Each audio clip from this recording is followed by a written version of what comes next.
This week's tutorial is a soft smoky bridal look using neutral tones, and using one extra product we're going to take this from a daytime bridal look to an evening bridal look.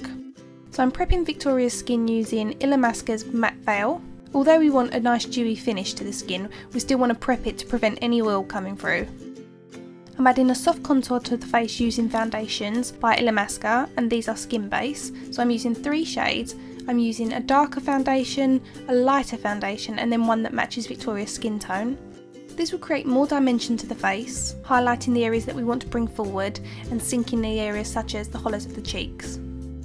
Skin base is a medium to full coverage foundation, so depending on what your bride prefers, if she likes light coverage then use something like a tinted moisturiser or something very light such as MAC Face and Body, but if you prefer a more full coverage foundation, or your bride does, then this is definitely a great one. I've mainly chose to use skin base for this tutorial due to the lighting that I'm using, as it's really strong. So after contouring around the hairline, down the sides of the nose and the hollows of the cheeks, and highlighting the tops of the cheekbones, the forehead and the chin, I'm now blending in skin base that matches Victoria's skin tone, and I'm just buffing that in using circular motions. A little of this product goes a long way, so only use a small amount. Vic's got quite fine eyebrows, so we're going to airbrush them in using a stencil, and we're going to use the colour Blonde by Dinair mixed with a tiny bit of airbrush foundation. If you don't have an airbrush, you can simply use the stencil with eyeshadow over the top, and this will give the same effect. I just choose to use the airbrush for bridal as it lasts longer. Try to use a stencil that is similar to your eyebrow shape. Obviously the idea of doing this is to fill in the areas that you don't have hair growing. So obviously you don't want to go over the top and choose a stencil shape that's a lot larger than what your natural brow would be. But you can move the stencil along to adjust it to fit your brow. And here's the before and after, so you can see it's quite effective, but still natural.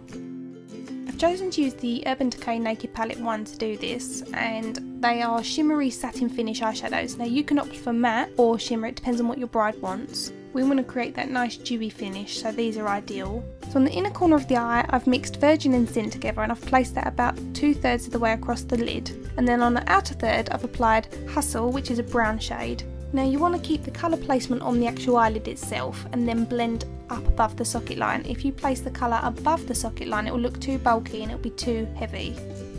So apply that colour, blend it out, and then reapply it and then blend it again. Then on a fine angle brush I'm taking that same colour underneath the lower lashes, halfway across, and then blending that out with a pencil brush. To keep the eyes nice and fresh, with most brides I like to apply a cream Kohl pencil to the waterline. This really opens up the eye and diminishes any pink fleshy tones. Next I'm taking the Louise Young Essential Eyes palette and I'm mixing the dark brown and black together, and we're going to push that along the top lash line.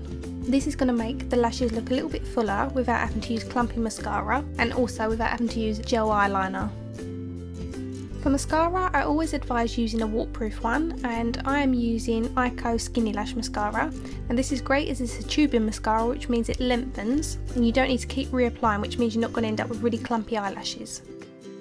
Most brides opt for false eyelashes. It really does depend on whether they've got nice full natural lashes.